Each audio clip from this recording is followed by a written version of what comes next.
So we are here today with the Santa Cruz Hightower, and I know you might be thinking, but you just got a new bike. And you're right, because this isn't my new bike. Instead, it is a rental bike while we are here at Surrey Hills riding in the UK. Now, if you remember from my last video, I always like to talk about bikes after I've spent a good amount of time riding them. And I want you to know I've actually spent a lot of time on Santa Cruz's. I used to have a Santa Cruz 5010cc model before I started this YouTube channel. So I'm really familiar with their lineup. I've also spent a lot of time on tall boys, and now I'm excited to try out the Hightower today because I've also ridden the previous generation before this one. So to start things off, let's jump into the suspension because oftentimes that's the most important aspect. Up front, we've got the Fox 36 Performance, and in the rear, interestingly, we have a RockShox Super Deluxe. I'm not certain if they come spec that way from the factory. However, the setup is running really good, and I'm enjoying it on this bike. All too often, when we're sitting at home online, we start to overthink the type of suspension that we need. We think that we need a Grip 2 damper,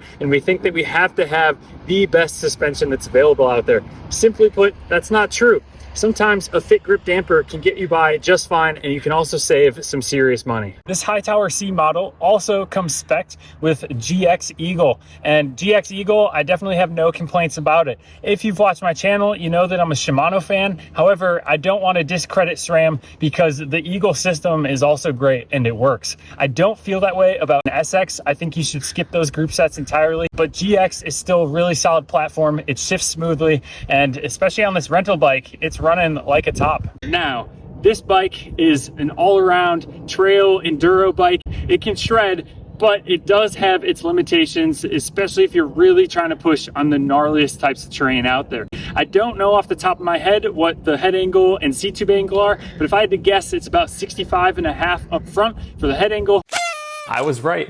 That does happen to be the head tube angle, and the seat tube angle is also listed for you here. Speaking of geometry, this bike comes with a flip chip. It's currently in the high position. In addition to that, this bike is just an absolute trail warrior, and it's really good at doing everything. Similarly, the bike comes spec'd with EXO casing tires, and while those may not be the best tires for the bike park, they are likely the best tires to get you up and down a number of times without tiring out your legs too much because you've got these big, heavy, slow rolling tires. So that's a big benefit to the Hightower. It's just a great all-around machine that can dabble with a little bit of everything. If you just have local cross-country trails at home that you're riding all the time, it can do that, and it can do it well. But at the same time, if you're going on a trip and you don't really know what you're getting into, and maybe there's going to be some black diamond terrain, the Hightower can do that too. And that is one of the most wonderful things about this bike, and I seriously had an awesome time while riding around in Surrey Hills. Now let's talk about the cockpit.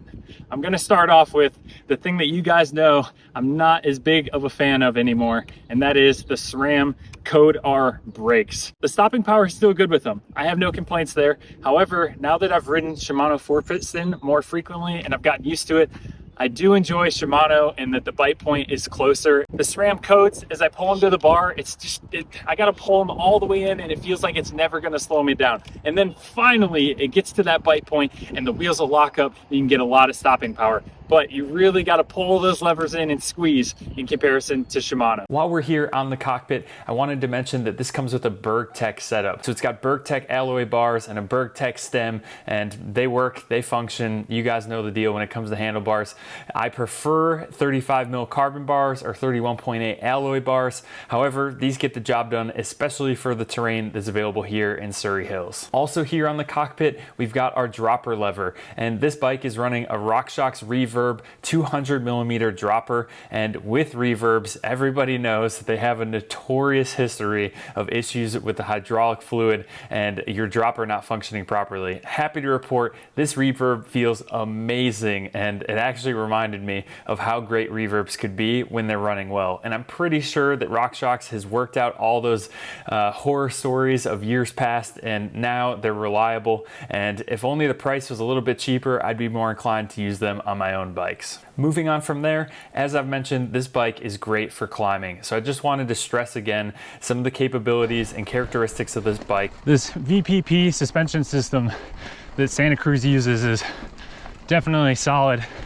and really encourages you to keep charging up climbs and Then with it being a carbon frame and a nice GX build, the bike's relatively light. Not crazy, but it's enough that it kind of encourages you to get up the hill with some speed. And it can definitely handle the technical stuff as well, so long as you can.